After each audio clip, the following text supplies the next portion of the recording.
ನಮ್ಮ ಜೀವನ 2025 ಮುಗಿದು ಹೋತು ಅಂತ ಅಂದ್ಕೊಂಡಿದ್ದೆ. 2026 ಕಾಲಿಟ್ಟಿದ್ದೀನಿ. ಇದೇ ರೀತಿ ಏನಾದರೂ ಆಗುತ್ತೆ ಅಂತಂದರೆ ಏನೂ ಮಾಡೋಕ್ಕಾಗಲ್ಲ. 2024ರಲ್ಲಿ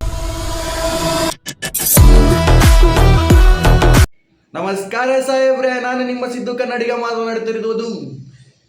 ಇಲ್ಲಿ ವಿಡಿಯೋಗಳಿರಲ್ಲ, ಪ್ರತಿಯೊಬ್ಬರ ಬ್ಯಾಚುಲರ್ಸ್ ಮನದಾಳದ ಮಾತುಗಳೇ ಆಗಿರ್ತವೆ. ಇವತ್ತು ನೈಟ್ ಶಿಫ್ಟ್ ಮುಗಿಸ್ಕೊಂಡು ಬಂದ್ಬಿಟ್ಟು ಎದ್ಬಿಟ್ಟು ವಿಡಿಯೋ ಮಾಡ್ತಾ ಇದ್ದೀನಿ. ಪ್ರತಿಯೊಬ್ಬರು ವಾಚ್ ಮಾಡಿ, ತುಂಬ ಚೆನ್ನಾಗಿರುತ್ತೆ ವಿಡಿಯೋ. ಲಾಸ್ಟ್ವರೆಗೆ ಕೊನೆವರೆಗೂ ವಿಡಿಯೋ ನೋಡಿ. ಇವತ್ತು ಏನಂತಂದರೆ, ಮೊನ್ನೆ ವಿಡಿಯೋ ಹಾಕಿದ್ದಕ್ಕೆ ತುಂಬ ಕಮೆಂಟ್ ಮೂಲಕ ತಿಳಿಲಿಲ್ಲ ಅಂತಂದರು. ನನ್ನ ಫ್ರೆಂಡ್ಸು ನನಗೊಂದೆರಡು ಮಾತಂದರು, ಚೆನ್ನಾಗಿ ಬರ್ತಿದೆ, ಇನ್ನೊಂದು ಸ್ವಲ್ಪ ಟ್ರೈ ಮಾಡಿ ಚೆನ್ನಾಗಿ ವಿಡಿಯೋ ಮಾಡು, ಚೆನ್ನಾಗಿ ಬರ್ಬೋದು, ಮುಂದೆನೂ ಒಳ್ಳೆ ಫ್ಯೂಚರ್ ಸಿಗ್ಬೋದು ಅಂತಂದು ಹೇಳ್ಬಿಟ್ಟು ಸಪೋರ್ಟ್ ಮಾಡಿದರು. ಅದೇ ರೀತಿ ಲಾಸ್ಟ್ವರೆಗೆ ಕೊನೆವರೆಗೆ ವಿಡಿಯೋ ನೋಡಿ. ಈ ವಿಡಿಯೋದಲ್ಲಿ ಏನಾದರೂ ಒಂದು ಸೀಕ್ರೆಟ್ ಇದ್ದೇ ಇರುತ್ತೆ, ಕೊಡ್ತೀನಿ ಮುಂದೆ ಸೀಕ್ರೆಟ್ ಏನಿರುತ್ತೆ ಅಂತಂದ್ಬಿಟ್ಟು. ಇವತ್ತು ಎದ್ಬಿಟ್ಟು ಬೇಗನೆ ಸಂಜೆ ಒಂದು 3 ಕಾಲಾಗಿತ್ತು. ಎದ್ಬಿಟ್ಟು ಫ್ರೆಶ್ ಅಪ್ ಆಗಿಬಿಟ್ಟು ಒಂದು ಸ್ವಲ್ಪ ನೀರು ಕುಡಿದ್ಬಿಟ್ಟು ಹೊರಗಡೆ ಬಂದೆ. ಹೊರಗಡೆ ಏನಿಲ್ಲ, ಎದ್ಬಿಟ್ಟಲೆ ಮನುಷ್ಯ ಒಂಥರ ಮೈಂಡ್ ಸೆಟ್ ಫಿಕ್ಸ್ ಆಗಿರ್ತಾನೆ. ಹೋಗೋದು, ಕೆಲ್ಸಕ್ಕೆ ಹೋಗೋದು, ಬರೋದು, ಮನೆಯಲ್ಲೇ ಮಲ್ಕೊಳೋದು, ರೂಮಲ್ಲೇ ಇರೋದು, ಇದರಲ್ಲೇ ಸೀಮಿತವಾಗಿರುತ್ತೆ ಬ್ಯಾಚುಲರ್ಸ್ ಹುಡುಗರ ಲೈಫು. ಏನು ಮಾಡಬೇಕಂತ ಗೊತ್ತಾಗಿರಲ್ಲ. ಪ್ರತಿ ಒಂದು ಕ್ಷಣದಲ್ಲೂ ಒಬ್ರೊಬ್ರಿಗೆ ಅನಿಸ್ತಾ ಇರುತ್ತೆ, ಯಾಕಾರ ಬಂದ್ವಪ್ಪ, ಯಾಕಾರ ಇದ್ವಪ್ಪ ಬೆಂಗಳೂರಲ್ಲಿ, ಜೀವನ ಸಾಕಪ್ಪ, ಹೋಗ್ಬೇಕಪ್ಪ ಅಂತಂದಿರುತ್ತೆ. ಏನು ಮಾಡೋಕ್ಕಾಗಲ್ಲ, ನಮ್ಮ ಮಿಡಲ್ ಕ್ಲಾಸ್ ಫ್ಯಾಮಿಲಿನೇ ಇಷ್ಟು. ನೆಕ್ಸ್ಟು ಈ ಜೀವನ ಯಾಕಾರ ಬೇಕು, ಯಾಕಾರ ಮಾಡಬೇಕು ಅನ್ನೋದು ವಿಡಿಯೋದಲ್ಲಿ ಪ್ರತಿಯೊಬ್ಬರಿಗಿರುತ್ತಾ ನೋಡಿ. ಇದೇ ನನ್ನ ಟೆರೆಸ್ ಮೇಲ್ಗಡೆ ವ್ಯೂ ಇರೋದು. ಬೇಜಾರಾದಾಗೆಲ್ಲ ಬಂದು ಇಲ್ಲಿ ಕೂತ್ಕೊತಾ ಇರ್ತೀನಿ, ಏನಾರು ಒಂದು ಮಾತಾಡ್ತಾ ಇರ್ತೀನಿ, ಫ್ರೆಂಡ್ಸ್ ಜೊತೆ ಕಳೀತಾ ಇರ್ತೀನಿ. ವ್ಯೂ ನೋಡ್ತಾ ಇರ್ತಾನೆ, ನಿಮಗೆ ಅನಿಸುತ್ತೆ ಹೇಳಿ. ಅಷ್ಟುವರೆಗೆ ಇಷ್ಟೇ ಜೀವನ. ಬರೋದು, ಮಲ್ಕೊಳೋದು, ಕೆಲ್ಸಕ್ಕೆ ಹೋಗೋದು, ಊಟ ಮಾಡೋದು, ಮತ್ತೆ ಮಲ್ಕೊಳೋದು, ಹೋಗೋದು, ಕೆಲ್ಸಕ್ಕೆ ಹೋಗೋದು, ಊಟ ಮಾಡೋದು, ಮಲ್ಕೊಳೋದು, ಇಷ್ಟೇ ಜೀವನ ಆಗಿರುತ್ತಾ. ಇಷ್ಟೇ ಬೆಂಗಳೂರು ಲೈಫು. ಊರಲ್ಲೆಲ್ಲ ಮಾತಾಡ್ತಿರ್ತಾರೆ, ಇವರೆಲ್ಲ ಎಂಜಾಯ್ಮೆಂಟ್ ಚೆನ್ನಾಗಿ ಮಾಡ್ತಾಯಿರ್ತಾರೆ, ಇವ್ರು ಹೆಂಗಿರ್ಬೇಕು, ನಾವು ಹೋಗ್ಬೇಕು, ಎಲ್ಲ ಹೋಗ್ಬೇಕಂತಂದು. ಏನಿರಲ್ಲ, ಲೈಫ್ ಇಷ್ಟೇ. ಹೋಗಬೇಕು ಕೆಲಸಕ್ಕೆ, ಊಟ ಮಾಡಬೇಕು, ಮಲ್ಕೊಬೇಕು, ಇಷ್ಟೇ ಇರುತ್ತೆ ಜೀವನ. ಏನು ಮಾಡೋಕ್ಕಾಗಲ್ಲ.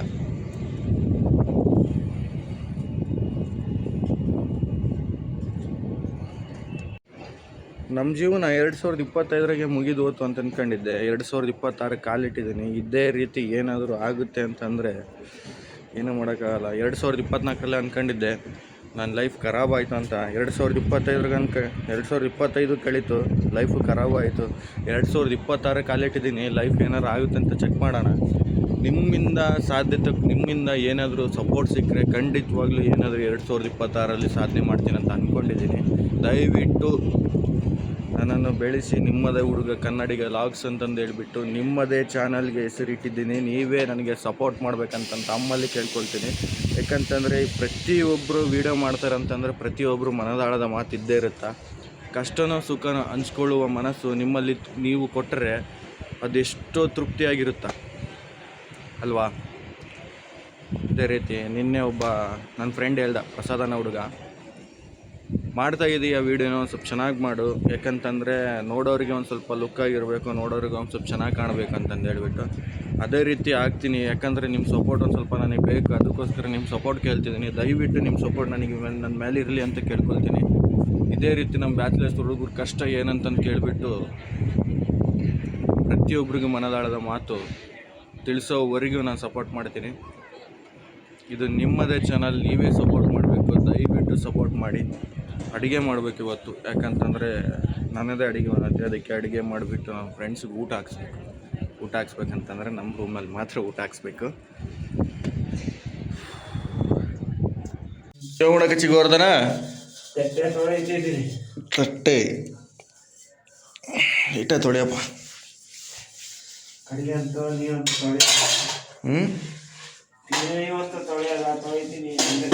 ಕೆಳಗಿಂದ ಪಾತ್ರೆ ಯಾರ್ದು ಇಟ್ರ, ಕೆಳಗಿಟ್ಟು ಅಲ್ಲಿ ಪಾತ್ರೆ ಯಾರ್ದು?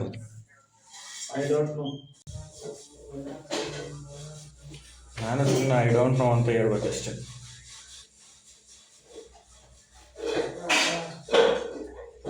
ಪಾತ್ರೆ ತೊಳೆ ಅಂತಂದರೆ ಕೆಳಗೆ ಪತ್ರಿ ಯಾರ್ದು ಅಂತಂದರೆ ಐ ಡೋಂಟ್ ನೋ.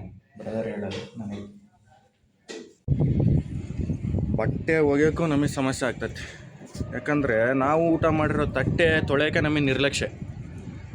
ಅದಕ್ಕೆ ಹೇಳೋದು, ಮನೆಯಲ್ಲಿ ನಾವು ಓದಬೇಕಾದ್ರೆ ಏನಾದರೂ ಕೆಲಸ ಮಾಡಬೇಕಾದ್ರೆ ಮನೆಯಲ್ಲಿ ಅದಕ್ಕೆ ಹೇಳೋದು, ಅದನ್ನು ಮಾಡಬೇಡ, ಇದನ್ನು ಮಾಡು, ಇದನ್ನು ಮಾಡಿದರೆ ಇದು ಚೆನ್ನಾಗಿರುತ್ತಂತ ತಂದೆ ಪ್ರತಿಯೊಂದು ಕ್ಷಣದಲ್ಲಿ ಮಾತು ಹೇಳ್ತಾನಂತಂದರೆ ಅದಕ್ಕೆ ಹೇಳೋದು. ಯಾಕಂತಂದರೆ ಈಗ ಸಿಚುವೇಶನ್ ಹಿಂಗೆ ಇರುತ್ತೆ ಅಂತ ಹೇಳೋಕ್ಕಾಗಲ್ಲ.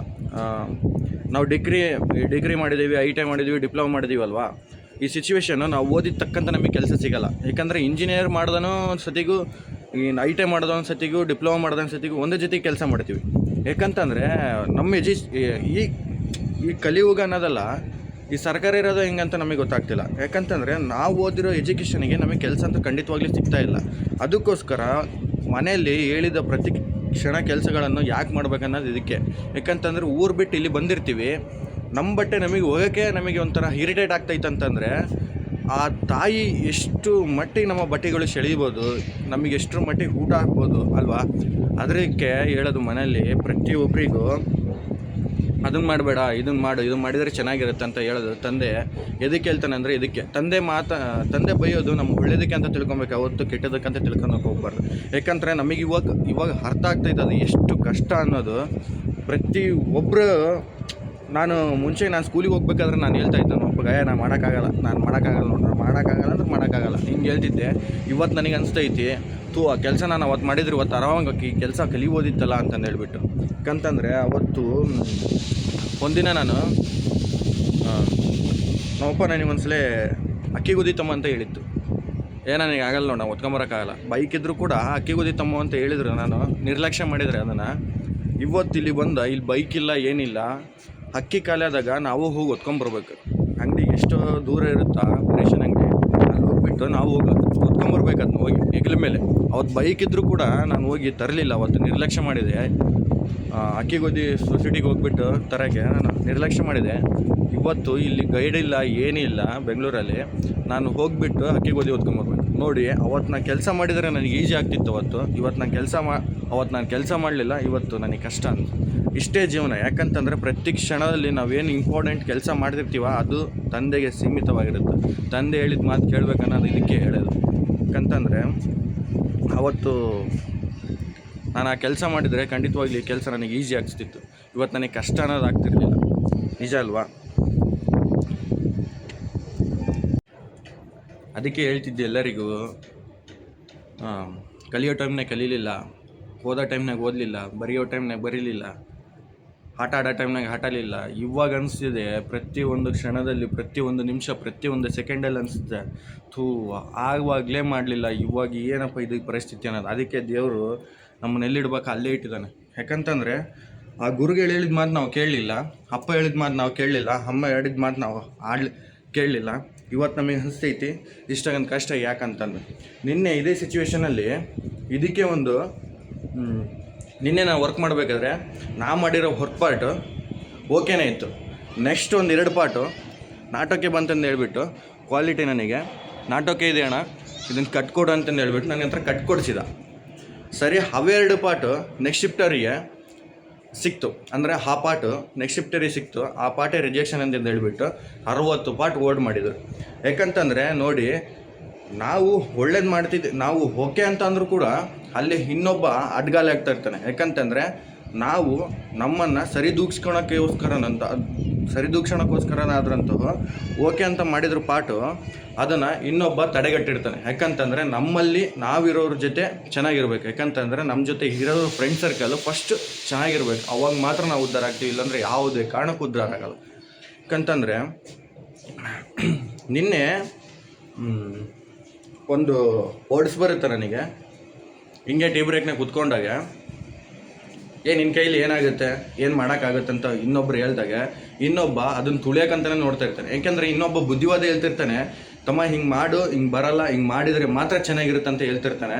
ಇನ್ನೊಬ್ಬ ಇರ್ತಾನಲ್ಲ, ಅವನು ಅದನ್ನು ಇರಿಟೇಟ್ ಮಾಡೋ ಫೀಲ್ ಇರುತ್ತೆ. ಯಾಕಂತಂದರೆ ಇನ್ನೊಬ್ಬ ಹಾಳು ಮಾಡೋಕೆ ಕೂತ್ಕೊಂಡಿರ್ತಾನೆ, ಅದಕ್ಕೆಲ್ಲ ತಲೆ ಕೆಡ್ಸ್ಕೊಳಕ್ಕೆ ಹೋಗ್ಬಾರ್ದು ಅಂತ ಒಂದು ಅರ್ಥ ನನಗೆ ಒಂದು ಬ್ರದರ್ ಹೇಳಿದ್ರೆ, ಯಾರೇ ಏನೇ ಅಂದ್ಕೊಳ್ಳಿ ನಿನ್ನ ಮಾತ್ರ ನೀನು ಉಳಿಸ್ಕೊಳಕ್ಕೆ ಹೋಗ್ಬೇಡ, ಅವರು ಎಷ್ಟೇ ಮಾತಾಡ್ರಿ ಅಲ್ಲಿಗೆ ಈ ಕಿವೆ ಕೇಳ್ಬಿಟ್ಟು ಈ ಕಿವಿಗೆ ಬಿಡ ಅಂತಂದು. ಯಾಕಂದರೆ ನಿಮಗೆ ಒಳ್ಳೆ ಮಾತು ಹೇಳ್ತಿದ್ರು ಅಂತಂದರೆ ಅವ್ರು ಮಾತ್ರ ಗಮನ ಇಡಲಿ. ಯಾರ ಕೆಟ್ಟ ದೃಷ್ಟಿಯಿಂದ ನಿಮ್ಮ ಮಾತು ಹಳಿತದ್ರ ಅಂತಂದರೆ ಅವ್ರನ್ನ ಯಾವತ್ತೂ ತೆರಿಗೆಸ್ಕೊಳಕ್ಕೆ ಹೋಗ್ಬಿಡಿ.